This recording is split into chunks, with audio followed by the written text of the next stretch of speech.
I usually don't do videos like this, but I do think this type of stuff ages well.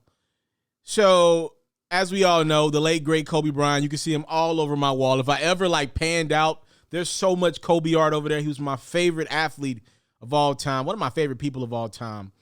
So, Kobe Bryant, towards the end of his career, once he was out of championship mode, we saw a difference in Kobe. He went from just this guy that wouldn't talk to the people he was competing against, other athletes, other great players.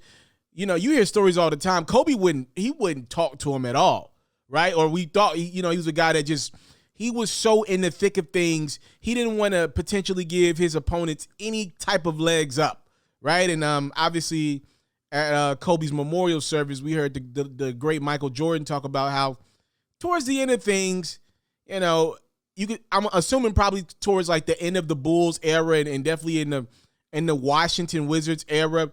I'm assuming maybe between when Mike left the Bulls and he took that sabbatical before he joined the Wizards, we learned that Kobe and Mike started to communicate a lot. Because if you watch the Last Dance documentary, at that time, and that's during the Last Dance, right? At that time in 96, 97, Mike said he didn't know Kobe like that. He used to call him the kid. Remember? In the All-Star games, that kid over there in L.A. So we clearly know he didn't know him at that point. So I'm assuming between there, when Kobe, got drafted and really started to make a mark for himself with the Lakers, won a championship around 2000 is while Jordan was out of the league or just coming back in with the Wizards towards that last few stages, we found out that Kobe and Mike started to communicate. Mike was starting to give Kobe some pointers on just different things, and Kobe took it to the next level. And you see so much of his game resemble MJ. And then we see the same thing with Kobe towards the end of his career. You see it, not as much as Kobe looked like Mike, but, I see it a lot in Jason Tatum, which is a guy that Kobe mentored. You see it in Devin Booker a little bit. A little bit. You see some of the resemblances of his offensive package. And, obviously we know guys like Kyrie Irving, Kobe took a liking to. Hell, if I'm not mistaken, when Kyrie won his championship, his only ring with the Cavs, he called Kobe before he called anybody else. First call he made, he FaceTime Kobe after winning the championship. So we know Kobe took on mentor role towards the end of his career and obviously post his career.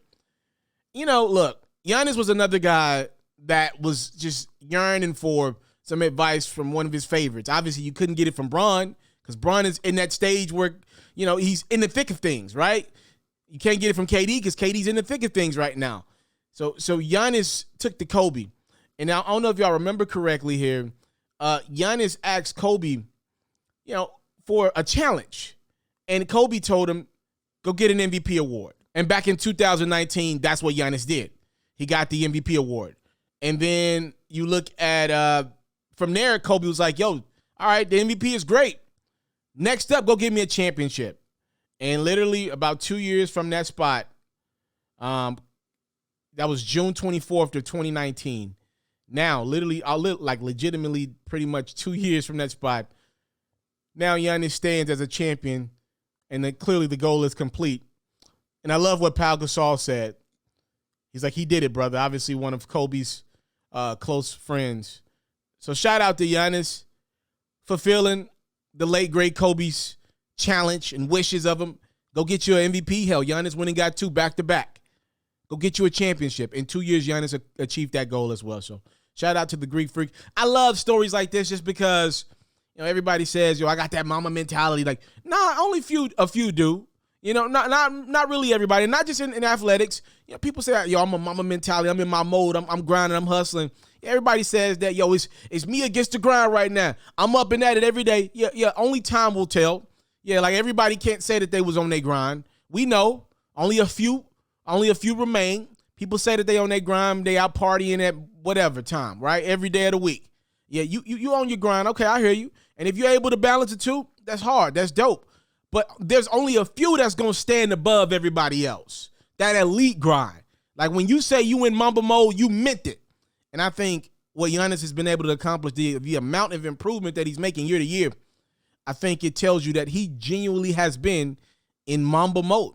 Not the most talented, not the most skilled, but nobody's playing harder than Giannis Antetokoumpo on the court, and that's commendable to me.